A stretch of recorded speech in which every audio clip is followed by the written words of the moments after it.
quickly. All right. Okay. So, hello everybody. This is Nicholas from MBB Media, and today we have someone very special on our channel. Troy has been working with us for some time now, and he has been seeing some great results. So we wanted to bring him on and make a quick video on so he could share some tips and hopefully help some of those of you guys out there who might be struggling. So without any further ado, Troy, why don't you start by introducing yourself and telling us a little bit about, some of the results that you've seen lately.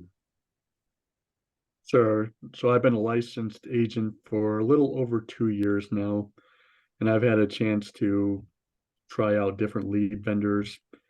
I normally work final expense type of leads. And so I found Mob Media so far to be the highest quality leads that I've worked. It's resulted in the most sales that I've done with any other lead vendor. So has been the overall experience of so far with Mob Media. Good, that's awesome.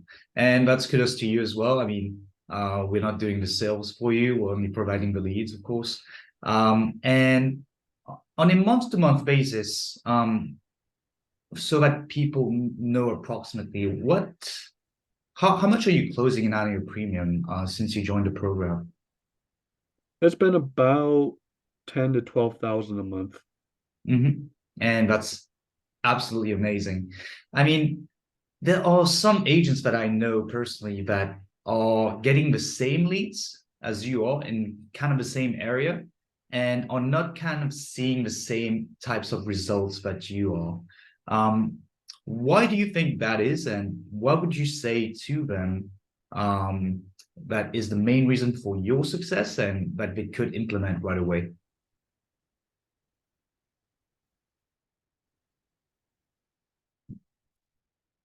I do well in the when the person picks up the phone, I just pretend like I'm from an office. I just received their request. I try to call them within minutes of getting the request if I can, or I usually start my workday around 8 o'clock sharp every day.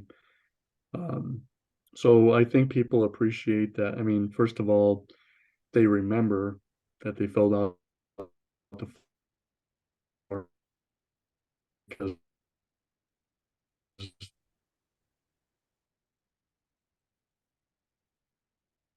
they, and this is a kind of a common thing that everybody thinks about. Everybody thinks about making sure that their families are protected.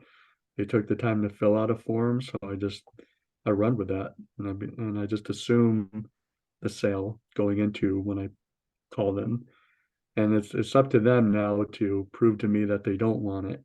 But I just go into it assuming that they want it and they need it and their family needs it, and so that just changes my voice tone. That changes basically the whole experience. Okay, cool. I mean, it's more about the confidence that you know that they need life insurance and you're just making sure that they understand it 100% and just guiding them through the process and actually getting them to say yes, right? You're right. Cool, cool. And you said that you always try to get those leads on the phone as soon as you receive them. What's a Mhm. time frame that you try calling them? Is it like within 5 minutes, within 30 minutes? Yeah, if I can within 5 minutes, like as soon as I get the notification about the lead, as long as I'm not like out there in public or something, but if I'm like at home and if I have access to my laptop, I'm getting them on the I'm getting them on the phone as soon as I can. Okay. But for those leads, I get a lot of leads that come in early in the morning, and I'm not going to call anybody at 3 o'clock in the morning. So I'll just wait till 8 o'clock whenever I start my day, and those are the first people who I get to. Cool. Perfect. And in terms of what you say when you get them on the phone, are you using the script that we provided, or is there something else that you're currently using for yourself? It's kind of a blend. I mean, I like to take good parts of all the scripts that I have and try to make it into my own. You know, I usually start off by verifying who they are, their hobby that they put on the form. Then I'll provide them my license number. And then after that, I usually just ask them the open-ended question, what prompted them to fill out the form on Facebook? What's important enough that you took your time out to fill out that form, because that helps inform me what their need is. Absolutely. So you start with the hobby. Most agents start with who the beneficiary is and how are they related to the person you're talking to. Mhm. Do you do the same, or do you still start with a hobby most of the time?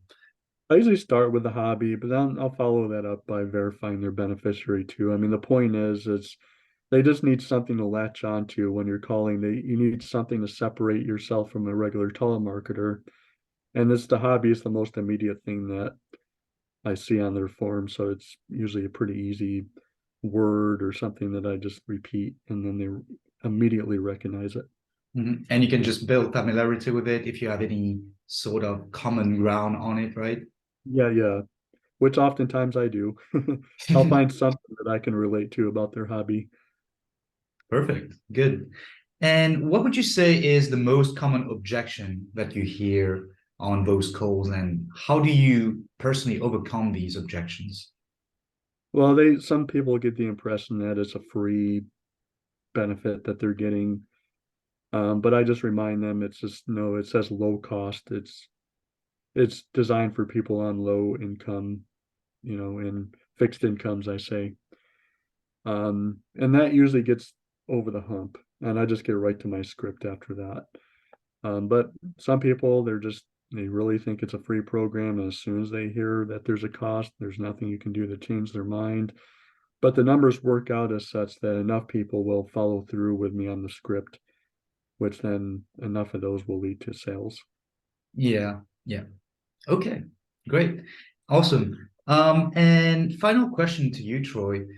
What are your thoughts on our program, and what would you say to anyone out there who might be considering it but is on the fence? Mhm. Well, it's nice that the ads are run through your own personal Facebook account. That way you feel like you have more ownership over your leads.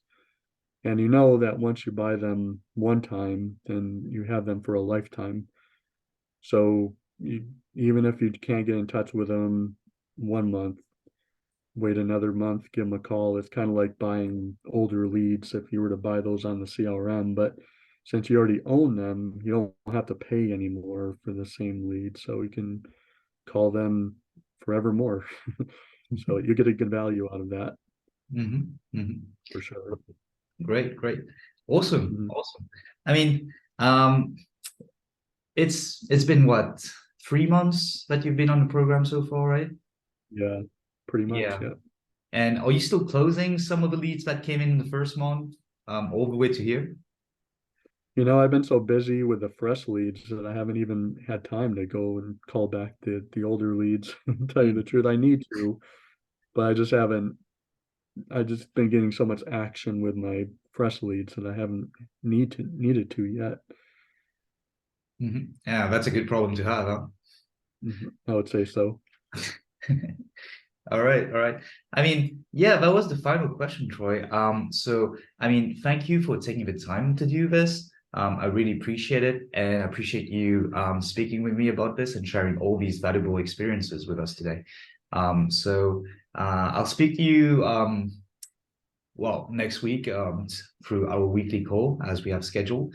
But thank you for taking the time. Yeah, no problem. My pleasure. All right. I'm just going to stop the recording here. But that was amazing. Thank you, Troy. Yeah. Seconds. Let me just do this, and then we can just